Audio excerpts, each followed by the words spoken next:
पाकिस्तान और आईएमएफ के दरमियान आजकल स्टाफ लेवल एग्रीमेंट की बातें खबरों में आ रही हैं। अगर पाकिस्तान और आईएमएफ के दरमियान स्टाफ लेवल एग्रीमेंट हो जाता है तो उसका मतलब क्या होगा? इसका मतलब बुनियादी तौर पे ये होगा कि पाकिस्तान और आईएमएफ का जो स्टाफ है वो पाकिस्तान के बेसिक इकोनॉमिक इंडिकेटर्स और नंबर्स के ऊपर कंसेंसस बना पाया है और उसके बाद आईएमएफ का बोर्ड ये डिसाइड करेगा कि पाकिस्तान को पॉलिसी लेवल के कौन कौन से मैयर्स हैं जो कि लेने हैं। आईएमएफ की तरफ से पाकिस्तान को अमूमन इस बात के लिए जोर दिया जाता है वो ये है कि पाकिस्तान के जो आउटफ्लो ऑफ द डॉलर्स है वो ज्यादा है और इनफ्लो कम है।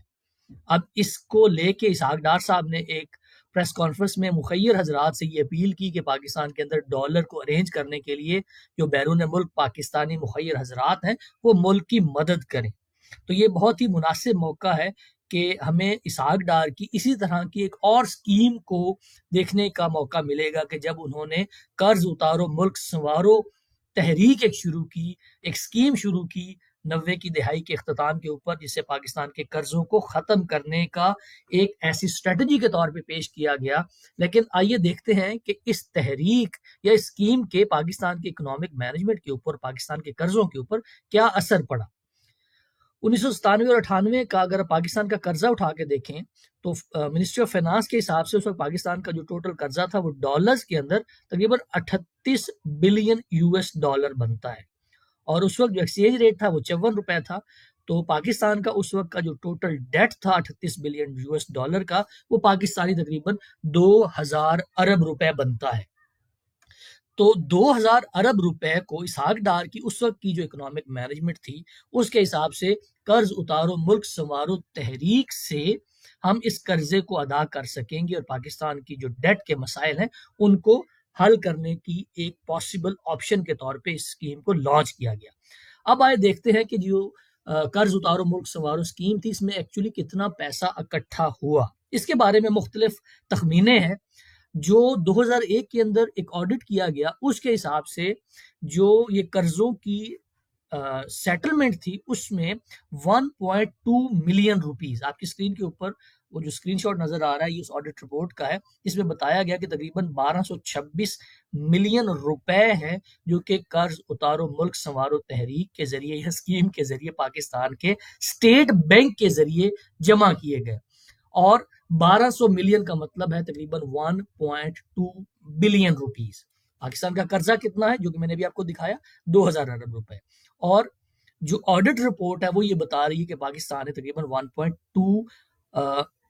बिलियन रुपए इस स्कीम के तहत एडजस्ट करा है। अब इसमें जो मुख्तलिफ तखमीने हैं उसमें कुछ लोग कहते हैं कि 1.2 बिलियन जमा हुआ, कुछ कहते हैं 1.2 बिलियन तो एडजस्ट हुआ। इसके अलावा 1.6 या 1.7 बिलियन ऐसे थे जो कि पाकिस्तान का जो सेंट्रल ट्रेजरी का अकाउंट है उसमें जमा करा दिए गए। लेकिन अगर हम सारी इस बहस को एक के लिए साइड पे भी रख देते हैं तो जो सबसे बड़ा क्लेम है वो 9 बिलियन रुपए का है कि पाकिस्तान ने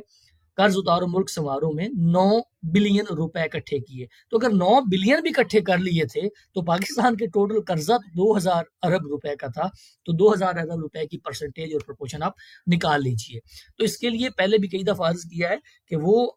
मामलात जो कि इनफरादी नौयत के होते हैं आप उनको कभी भी कंपेयर नहीं कर पाते जब भी आप मुल्क की इकोनॉमिक मैनेजमेंट की बात करने के बारे में सोचते हैं या कोई पॉलिसी की गाइडलाइन देते हैं। तो सुनने में तो शायद 1200 मिलियन रुपए बहुत बड़ा नंबर लगे, लेकिन जब आप पाकिस्तान के उसको डेट के ऊपर जाके देखेंगे तो वो तो बहुत कम अमाउंट लगेगी। इसी तरह की एक और स्कीम थी जब दयामीर भाषा डैम को बनाने के लिए फंड और चंदा इकट्ठा करने की बात की गई तो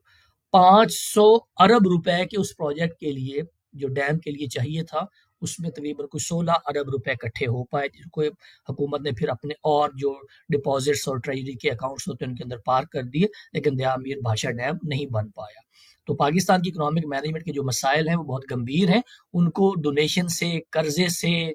हल नहीं किया जा सकता। इसके लिए आपको अपने इकोनॉमिक मैनेजमेंट के जो स्ट्रक्चर है इसके अंदर तब्दीली लाने की जरूरत है। और इंटरेस्टिंग बात यह है कि डॉक्टर हफीज पाशा की उस रिपोर्ट का कई दफा मैंने जिक्र किया है जो कि यूएनडीपी के साथ मिलकर उन्होंने छापी थी कि पाकिस्तान के अंदर जो इलीट है इनकी जो एनुअल सब्सिडीज की कॉस्ट है वो 2600 अरब रुपया है। तो 2600 अरब रुपए को ही अगर रिवर्स कर लिया जाए तो पाकिस्तान का जो डेट सर्विसिंग का एक बहुत बड़ा मेजर पोर्शन है, शायद 80% जो डेट सर्विसिंग है वो सिर्फ एक इकोनॉमिक पॉलिसी की तब्दीली से हासिल की जा सकती है। लेकिन जाहिर है इसहाक डार वो इलीट को दी गई मराहत को क्यों खत्म करेगा? वो खुद चूंकि इलीट से है,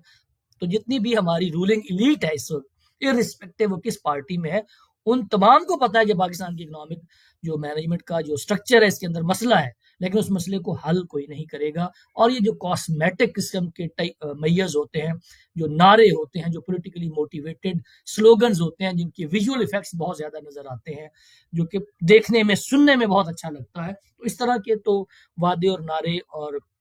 क्लेम्स किए जाते रहेंगे, लेकिन कोई भी सीरियस नौयत की इकोनॉमिक पॉलिसी के अंदर तब्दीली नहीं की जाएगी जिससे पाकिस्तान के माशी मसाइल को हल करने की कोई सबील पैदा होती हुई नजर